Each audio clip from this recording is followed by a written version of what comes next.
മനസ്സും കാതും നിങ്ങളുടെ ബ്രെയിനും ഓപ്പൺ ചെയ്യുന്നതാണ് പറയാം. കാരണം ഞാൻ പറഞ്ഞ കാര്യങ്ങൾ പലപ്പോഴും പഠനത്തിലുള്ള അതിൽ പ്രധാനമായിട്ട് ആദ്യങ്ങൾ മനസ്സിലാക്കുന്നത് ഞാൻ പിണറായി ഗവൺമെൻറ്റിൻ്റെ മോശപ്പെട്ട പ്രവർത്തികളെയും പിണറായി സഭയിൽ കേരളത്തിലെ പോലീസിലെ ഒരു വിഭാഗത്തെ RSS പട്ടികളും മലപ്പുറം ജില്ലയിൽ ആ പോലീസ് എടുത്തുകൊണ്ടിരിക്കുന്ന ന്യൂനപക്ഷ വേട്ട ഉൾപ്പെടെയുള്ള വിഷയം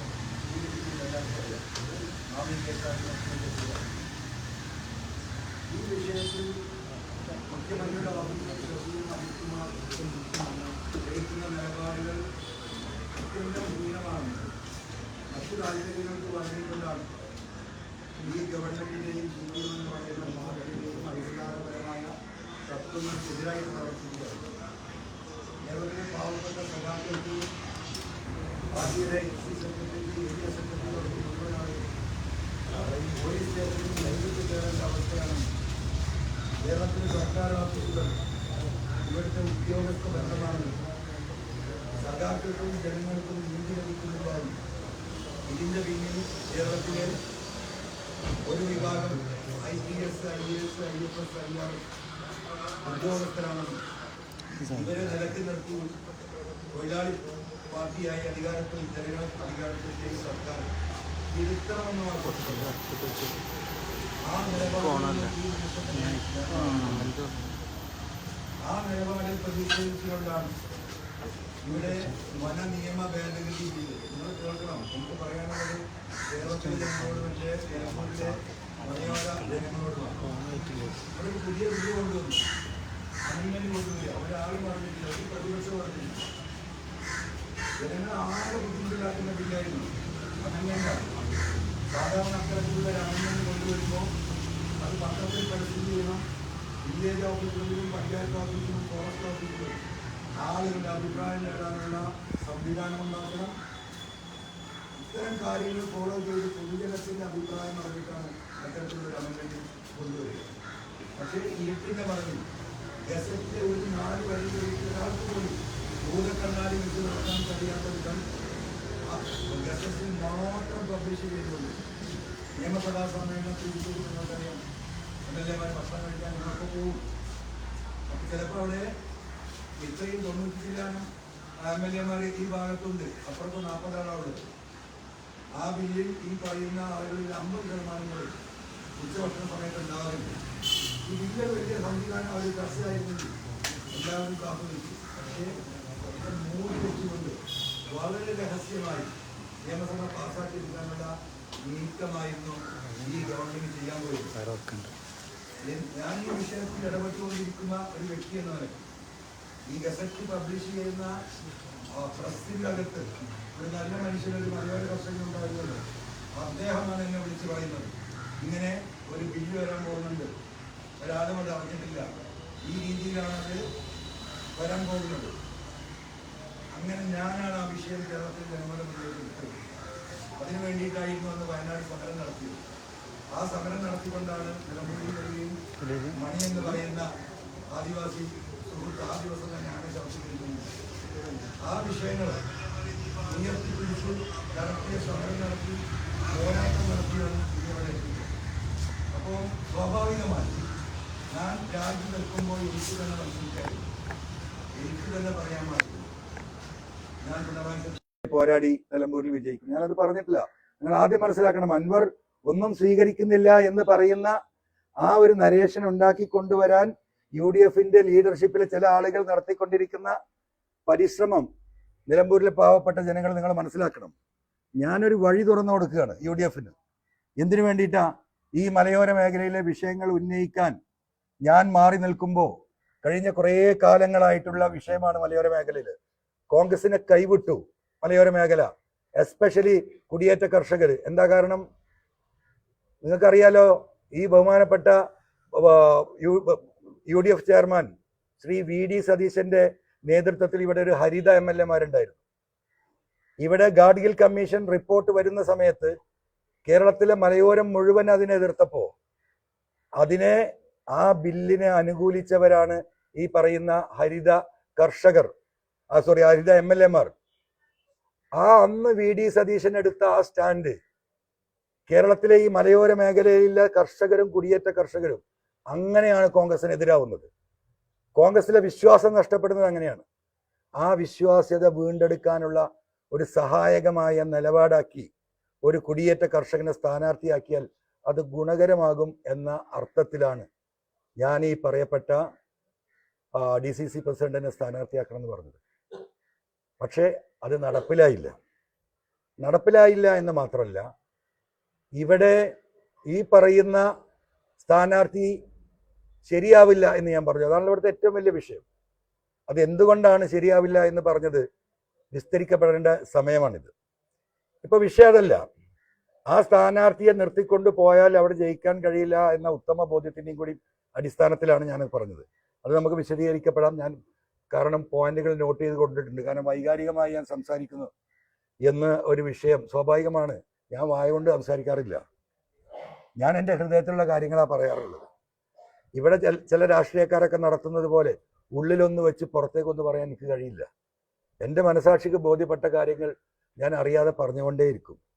അതുകൊണ്ട് ചില വാക്കുകൾ എൻ്റെ അടുത്തുനിന്ന് എന്താ പറയുക വൈകാരികമായി തെറ്റിപ്പോകുന്നു എന്ന വിഷയമുള്ളത് കൊണ്ടാണ് ഇന്ന് ഈ ഒരു ഇത്രയും ക്രൂഷ്യലായ ഒരു സമയത്ത് ചില പോയിന്റുകൾ നോട്ട് ചെയ്തിട്ട് തന്നെയാണ് ഞാൻ നിങ്ങളോട് സംസാരിക്കുന്നത്. അപ്പം ഞാൻ ആ ഉദ്ദേശത്തോടു കൂടിയാണ് അത് പറഞ്ഞത്.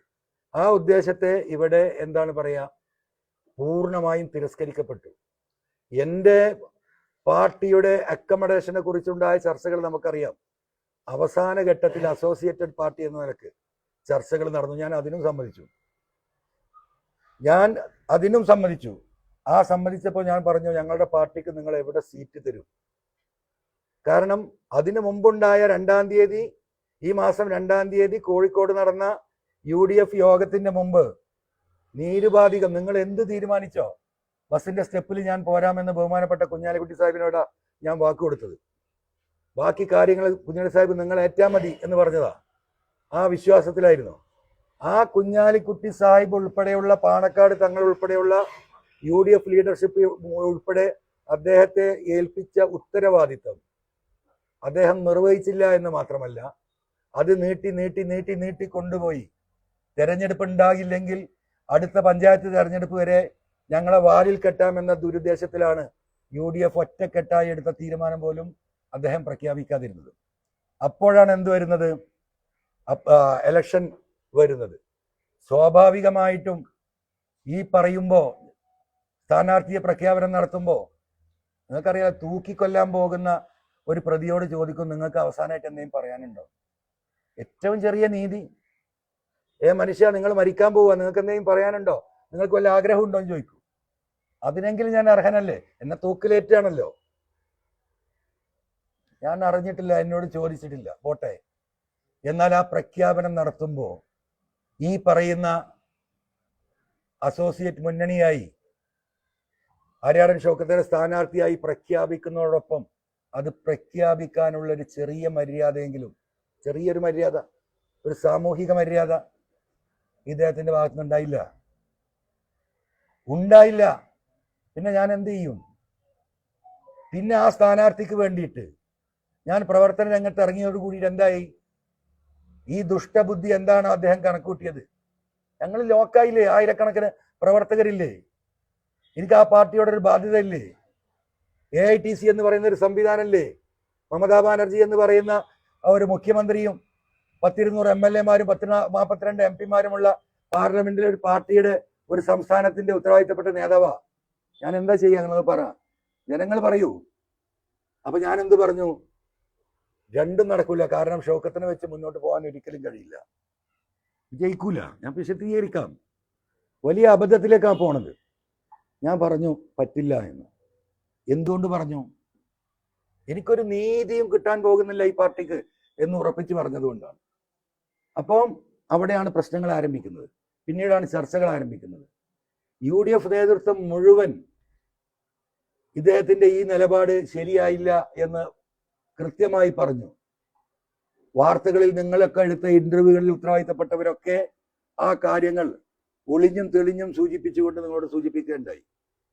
ചർച്ചകൾ തുടർന്നു. ആ ചർച്ചകൾ തുടർന്ന് വീണ്ടും മുന്നോട്ട് പോവുകയാണ്.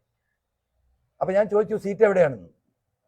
സീറ്റിന്റെ കാര്യത്തിൽ ഒരു വർത്തമാനമില്ല. ഞാൻ ഇന്നലെ പറഞ്ഞു, ബേപ്പൂരോ ഈ പറഞ്ഞ പേരാമ്പ്രയിലോ ഈ പറയുന്ന മലമ്പുഴയിലോ പോയി മത്സരിക്കാൻ എന്നെ തള്ളിവിടുകയാണ്. ഒരു വട്ടം തൂക്കിക്കൊന്നു, രണ്ടാമതും തൂക്കിക്കൊല്ലാനുള്ള തീരുമാനം. അപ്പൊ ഞാൻ പറഞ്ഞു ആലോചിക്കണം. എനിക്ക് ആ കാര്യത്തിലെങ്കിൽ അസോസിയേറ്റ്, ഒരു സീറ്റെങ്കിലും ഒരു സീറ്റ്, അത് പബ്ലിക്കായി പറയണം. അതിനും തയ്യാറില്ല. ആ വിഷയത്തിന് അവർ തയ്യാറായില്ല. അപ്പോ ഞാൻ വീണ്ടും ഉത്തരവാദിത്തപ്പെട്ട UDF നേതാക്കളുമായി ചർച്ച നടത്തി. ഇനിയാണ് നിങ്ങൾ കേൾക്കേണ്ടത്. നിലമ്പൂരിലെ വോട്ടർമാരും ഈ പറയുന്ന കേരളത്തിലെ ജനങ്ങളും നിങ്ങൾ കേൾക്കേണ്ടതാണ്. UDFന്റെ സംസ്ഥാന നേതൃത്വത്തിലെ പ്രബലരായിട്ടുള്ള നേതാക്കന്മാർ, ഘടകകക്ഷിയിലെ 2 നേതാക്കന്മാർ, മലപ്പുറം ജില്ലയിലെ നിലമ്പൂരിലെ UDFന്റെ ജില്ലാ ലെവലിലുള്ള ഏറ്റവും ഉയർന്ന, ജില്ലാ പഞ്ചായത്തിന്റെ ലെവലിലുള്ള ഏറ്റവും ഉയർന്ന ഒരു ഘടകകക്ഷിയുടെ നേതാവ്, 3 പേരും ഇരിക്കുകയാണ്. ഞാൻ അദ്ദേഹത്തോട് ചോദിച്ചു, അദ്ദേഹം ഒരു മുസ്ലിം മതവിശ്വാസിയാ. അല്ല സഹോദര, ഈ വലിയ 2 നേതാക്കന്മാർ ഇരിക്കുന്ന സ്ഥലത്താണ്. ഞാൻ സത്യസന്ധമായ ഒരു കാര്യം നിങ്ങളോട് ചോദിക്കാം. നിങ്ങൾ നെഞ്ചത്ത് കൈവച്ച് അള്ളാഹുവിനെ സാക്ഷി നിർത്തിയിട്ട് നിങ്ങൾ പറയണം, നിലമ്പൂരിൽ VS ജോയി മത്സരിച്ചാൽ എത്ര വോട്ടിന് ഭൂരിപക്ഷം നമുക്ക് കിട്ടുന്നത്? അദ്ദേഹം ഒരു മിനിറ്റ് ഇങ്ങനെ നോക്കിയിട്ട്, ഒരു സെക്കൻഡ് ഇങ്ങനെ നോക്കിയിട്ട് എന്നോട് ചോദിച്ചു, നിങ്ങൾ പറയുന്നത്.